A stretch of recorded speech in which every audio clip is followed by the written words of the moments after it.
जय श्री कृष्णा। राधे राधे। आप सभी पर माँ भगवती का आशीर्वाद सदा सर्वदा बना रहे। श्रद्धा और प्रेम से सुनने के लिए आप सभी को बहुत बहुत धन्यवाद। आज हम सुनेंगे चैत्र मास महात्म्य का 13वां अध्याय की पावन कथा। इस अध्याय में जो भी कथाएं और शिक्षाएं हम साझा करेंगे, आप सभी से निवेदन है कि उन्हें केवल सुने ही नहीं बल्कि ध्यान पूर्वक अपने हृदय में उतार लें। देवी की महिमा का अनुभव करते हुए हम सब मिलकर उनके चरणों में अपनी श्रद्धा अर्पित करें। देवी माँ के श्री चरणों में पूर्ण समर्पण भाव से हम अपनी सभी समस्याएं उन्हें अर्पित करें, ताकि उनकी असीम कृपा से हमें सही मार्गदर्शन और जीवन जीने की शक्ति प्राप्त हो। श्रीमद् देवी भागवत की इस पवित्र और दिव्य कथा में प्रत्येक भक्त का योगदान अत्यंत महत्वपूर्ण है। आइए हम सब मिलकर भक्ति की इस अद्भुत और पावन यात्रा में सम्मिलित हों। आइए सबसे पहले हम सब मिलकर देवी भगवती का ध्यान करें। जो पुरुष इस पूर्ण कथा को सुनते हैं, जो भक्त इसे स्वयं सुनते हैं और दूसरों को भी सुनाते हैं, वे सभी दुखों से मुक्त हो जाते हैं। यह बिल्कुल निश्चित सत्य है।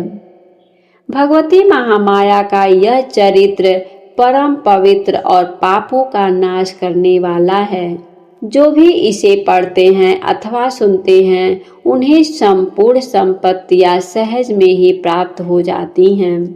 ब्रह्मा जी का भगवान विष्णु तथा भगवती योग निद्रा की स्तुति करना।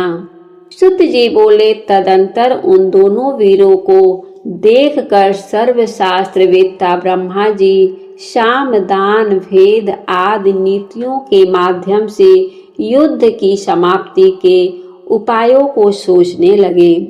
इनके वास्तविक बल का मुझे कोई ज्ञान नहीं है। नीति के अनुसार जिसके बल की जानकारी न हो, उसके साथ युद्ध करना कदापि उचित नहीं होगा।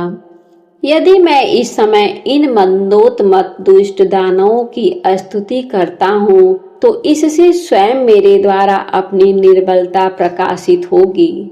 निर्बलता प्रदर्शित करने पर इनमें से कोई एक ही मेरा वध कर देगा। इसके साथ इस समय मैं न तो दान नीति और न तो भेद नीति को ही उपयुक्त समझ रहा हूँ। अतः इस समय उचित यही होगा कि मैं शेषनाग पर सोए हुए चतुर्भुज एवं पराक्रमी भगवान विष्णु को जगाऊं। वे ही मेरी विपत्ति अवश्य ही दूर करेंगे।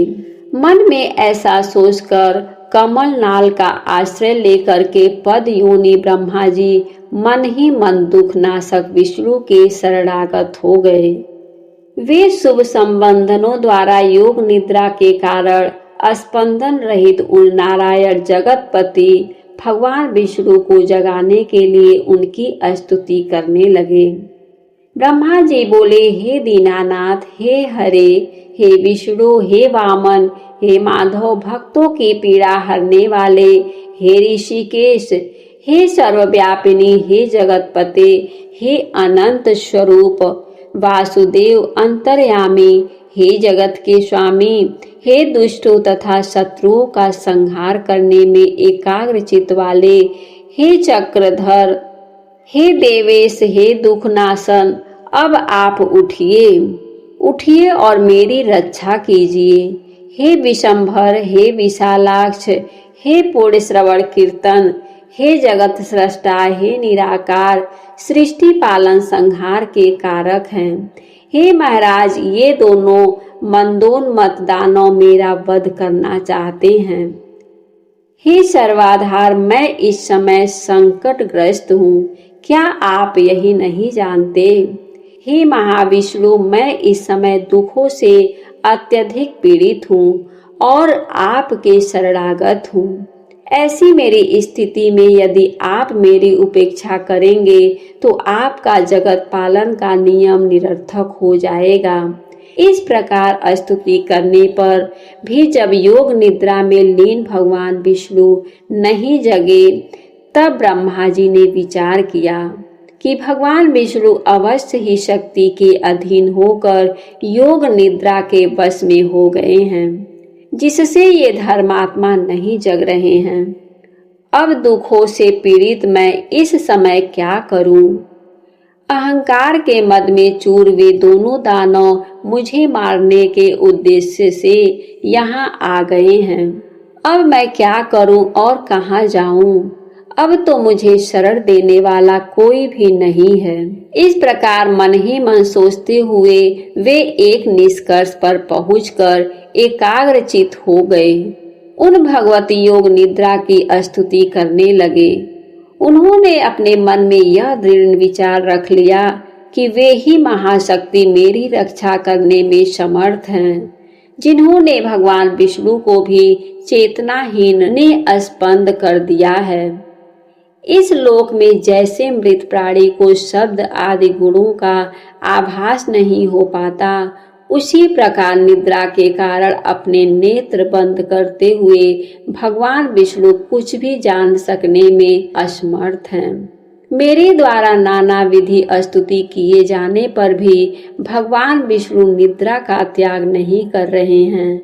मैं मानता हूँ कि निद्रा इनके अधीन नहीं है, अपितु निद्रा के द्वारा ये वशीभूत कर लिए गए हैं। जो प्राणी जिस किसी के वश में हो जाता है वह निश्चय ही उसी का दास बन जाता है। अतः ये योग निद्रा ही लक्ष्मीपति विष्णु की स्वामिनी हो गई है।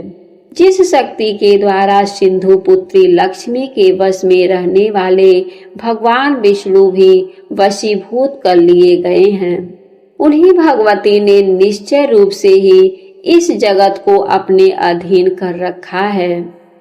मैं ब्रह्मा विष्णु शंकर सावित्री लक्ष्मी एवं पार्वती हम सभी उन्हीं के अधीन हैं, इसमें कुछ भी संशय नहीं है। भगवान विष्णु भी जिस शक्ति के वशीभूत होकर के विवश हुए उसी प्रकार सो रहे हैं।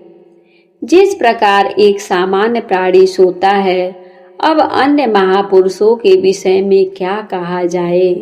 अतः अब मैं योग निद्रा का ही स्तवन करूंगा, जिनकी कृपा से निद्रा मुक्त होकर के जनार्दन सनातन भगवान वासुदेव युद्ध के लिए उद्योग करेंगे। आज का अध्याय समाप्त हुआ। उम्मीद है कि आज की कथा आपको पसंद आई होगी। वीडियो अगर अच्छी लगी हो तो वीडियो को लाइक करके, अगर अभी तक आपने हमारे चैनल को सब्सक्राइब नहीं किया है तो जरूर हमारे चैनल को सब्सक्राइब करें। हमारे वीडियो को देखने के लिए आप सभी को बहुत बहुत धन्यवाद। जय श्री कृष्णा। राधे राधे।